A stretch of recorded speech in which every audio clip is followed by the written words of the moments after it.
Welcome back to the second segment of the show for today. We have to talk about the labor movement in Tennessee. Mr. JLee, who is the president of the AFL-CiO, and with Mr. Lee is Kwame LKLillard, who is the president of the African American Cultural Alliance. And let me welcome both you, Leo, and you, Jerry, to the show this morning, and to tell you how delighted we are to have the two of you here. And of course, I think our audience already know that the two of you are following a presentation that was made by a younger person. I think we need to leave. Fall back. Absolutely. But what we'd like to do is to really talk about some of the things, some of the questions that she raised. Absolutely. In reference to this morning. But first, Mr. Lee, let's see if you can give us some information about your background, education, and your experiences, and then Kwame will give us essentially the same kind of information, and then we'll talk about some other things later on. And then we'll start talking about the labor union, teachers, and et cetera, all that. Yes, sir. Thank you, Dr. Haney. I grew up in Gallatin, Tennessee, graduated from high school there.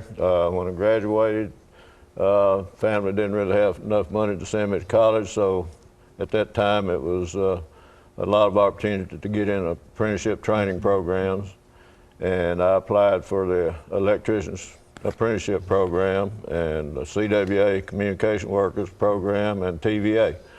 And the IBEW electricians called me first, and beginning a long time ago, I served a 5-year apprenticeship with IBEW.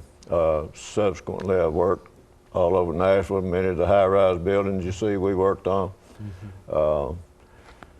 When I finished my apprenticeship, I went in the U.S. Army. I had been deferred from the draft in the 60s for the purposes of finishing that program, but I went in the Army in 62, served 2 years, and came out and was a journeyman electrician, went back to work as an electrician.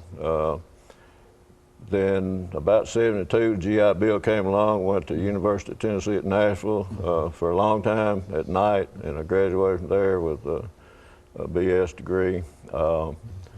Politically in my union, I ran for business manager. Subsequently, after serving many different offices, I was 2-term business manager for my local union.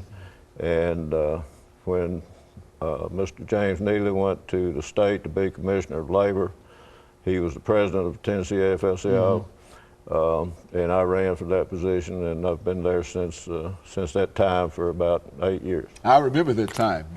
And of course, Kwame, why don't you say something about your background? People know that you've been involved. As a matter of fact, you were standing up holding a sign here. And absolutely. It can truly be said that the two of us represent perhaps the oldest part of the civil rights movement. We do. Say something about that. And we should always be mindful of the towers and the giants in the labor movement and the civil rights movement, sometimes in the same person. A man named A. Phil Randolph. He wore 2 hats.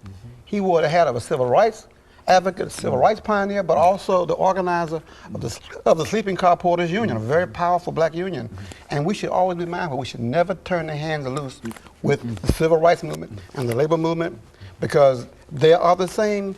They have the same mission, and that is to bring social justice, to bring equality to the American citizens. The African Alliance has always has a mission, has in their charter to make sure that we always stand guard of the rights that we have attained through struggle, through deaths, through a lot of sacrifices. Those victories we won will not come easy, and you don't take them lightly. So when there's a chance to develop collaboration with a union or with workers, we will always be there with them, because most of the people we serve in the community are workers. They are not managers. They're not executives. They're not the professional people. Dr. King went to Memphis to give his life, not a lawyers association, not a doctor's association, but the garbage workers. So we should never forget that. And of course, Mr. Lee, what does the AFL have in reference to your particular plan at this particular time? What would you like for folks to do and think in terms of what you're doing? Well, what we're doing is trying to create a re-energize a movement of the working people of this country. Things have gotten so bad for so many reasons, and politics being some of those reasons, but there are many reasons. Offshoring, we've lost a lot of our manufacturing jobs in this country. We've lost our industrial base, and we're talking about 12 to 14 million jobs when we talk about our industrial base. Those jobs are gone, and they'll be a long time if they ever come back. We are being attacked. They're trying to balance the budget on the back of poor people, working people, and they're giving the ultra-wealthy tax breaks all the same time, and it's just not right. You can't balance the budget of this country on the backs of working people. You know, when you think about AFL and CIO, why don't you give us some idea about how your organization is arranged, so that in other words, how you touch basically every labor person in this country? There's a national organization. The AFL-CiO was a union organization. CIO, one was more construction-based, one was industrial manufacturing-based. They merged in 1956. And recently, in 2005, some of them pulled out of the AFL-CiO and started another umbrella union called the Change to Win.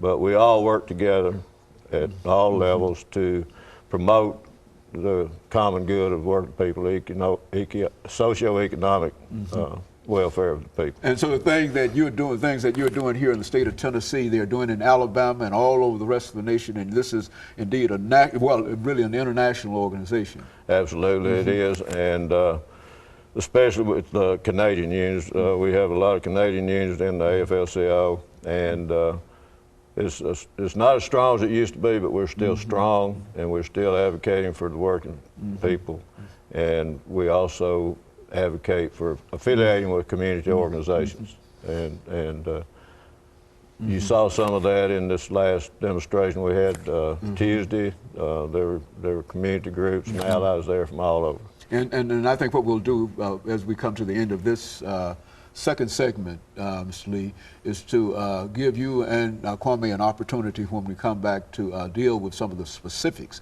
in reference to the things that you dealt with at the state legislature, because I think that in terms of the threat to the AFL-CiO, it's also a threat to all of these other units and et cetera. And so folks want to know exactly what the situation is in reference to that. And we'll talk about that when we come back during our second segment. We'll start with you. And of course, we'll be back with you following this short commercial break.